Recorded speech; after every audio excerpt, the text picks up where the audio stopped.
experience is a ping pong. It's a there and here, and the ping pong experience of those two things interacting together. And there aren't two things to interact together. There's no ping pong. There's just ping.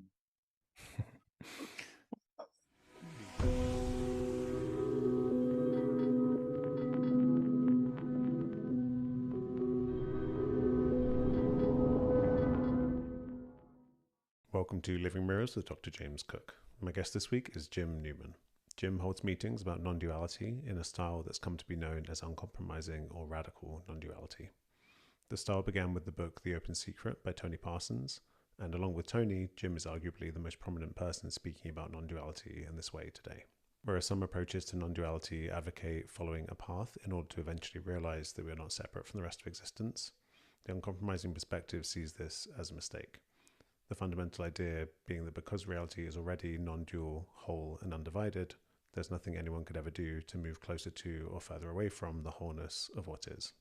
Today, we discuss the intricacies that somehow seem to arise out of this very simple message. Hope you enjoy the conversation. Okay, I'm here with Jim Newman. Jim, thanks for coming on the podcast.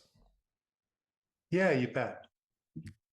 So maybe we can begin with a bit about the message that you share in your meetings. Yeah. So like I would normally give kind of an introduction. Is that right? Exactly. Would that be good? So this is it. When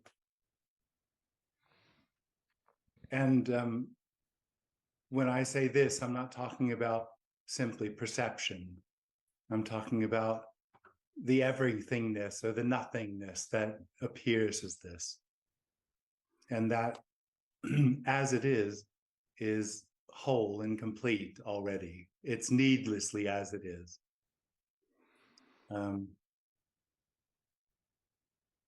It's quite limitless. So it could appear as anything. And in that sense, it's absolutely free. There's no restrictions to how this appears.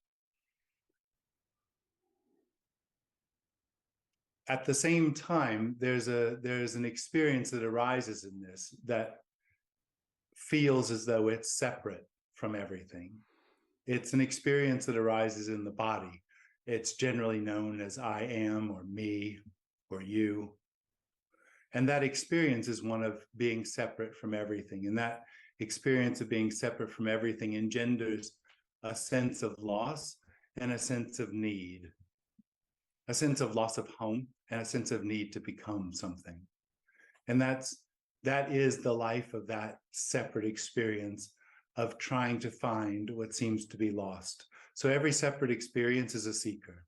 Not every separate experience seeks, at a meeting like mine's or in this sort of message, but it can be any sort of seeking at all. Everything that happens in that separate experience is attributed to a seeking energy of trying to find something. The separate experience is limited to satisfaction. It's a temporary okayness, but it doesn't last very long, and it just continues to go on and on in its life, trying to find, in the end, what it's trying to find is the end of itself, but it doesn't know that. It feels like basically what it wants is more, and the only thing it can find more in is more experience. And it's kind of irrelevant to that separate experience what experience is, good or bad. It doesn't really matter. It's just more. And I guess in the end, what that points to is just the need to survive. So that is so that contradicts actually what the longing is, which is the end or the absence of itself, with the experience that what it wants to do is survive by having more and more experience. Right. And so in your meetings, you have people typically asking questions, trying to kind of clarify what you've just laid out. Yeah. And they're fun to watch because in a sense, it's very simple. You just kind of go back over the terrain that we just went over. But the variety of ways in which people try to kind of come up against this message, and then you present them with a brick wall that's just dead end after dead end after dead end, and it's kind of just that again and again. And but like it can really lead to like sometimes there's a lot of kind of laughter and humor, and Mhm. you can almost feel that the kind of the contagiousness of that release, that you can feel that people Yes, are kind of getting it. Like, oh, wait a minute, like I'm not being indulged in any kind of the seeking Mhm. isn't being indulged. It's just being told That's no, right. no, no, no. Yeah, absolutely. The message doesn't give anything to the seeker. It's a Right. dead end. Yeah. And the But that just reflects the fact of what I said at the beginning, that it's already done. right. The sense that something has to happen is illusory. The whole separate experience is illusory. I think the yeah, the sense of this being home, and the dead Mm. endness of that, the finality of that, the nothing to do, nowhere to go. Um, when there's resistance, that I think can trigger feelings of claustrophobia, feeling trapped. It doesn't feel like what you're looking for. No, it Um, doesn't. but it, as you say, paradoxically, or maybe ironically rather than paradoxically, it is the thing you're. I think you use the word longing for as opposed to seeking, right? Well, so it's not what the individual is looking for. So the individual is truly looking for more experience. And what's longed for is the end of experience.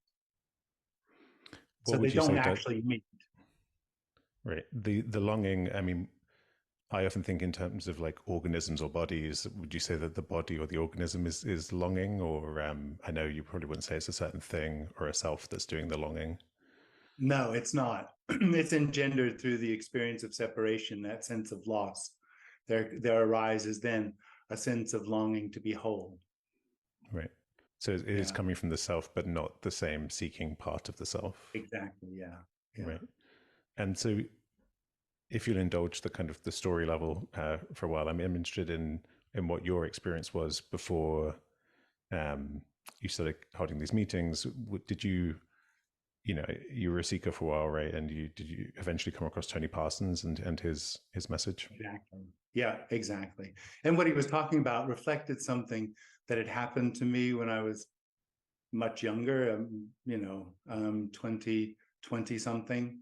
Um, and I had then, followed gurus. I had gone to teachers who said they could tell me what had happened. And inevitably, it was an acknowledgement of the individual and something needing to happen, and that I needed to be good enough or diligent enough to be able to find it again. And although it's interesting, although in that initial awakening, it was obvious it was uncaused, so there was no reason for it to happen, and that there was no way to find it. There's no connection between it and that separate experience because it's the same thing. It's both are nothing. So there's no way to bridge it. But when that initial experience ended, there was a sense of doubt about that insight. And so I ended up going to teachers and tried to practice to find what I felt had happened or what I felt at that point I had found. And then when I got to Tony, of course, it was the same message. And immediately it hit me that that's exactly what happened. That was what was longed for. The same message that you're now sharing, as opposed to the same message you got Well, from the other it was gurus, you mean? it wasn't the same message as the other teachers or gurus, but it totally touched that insight or realization that had happened years ago, that it had nothing to do with me, with the individual. Right.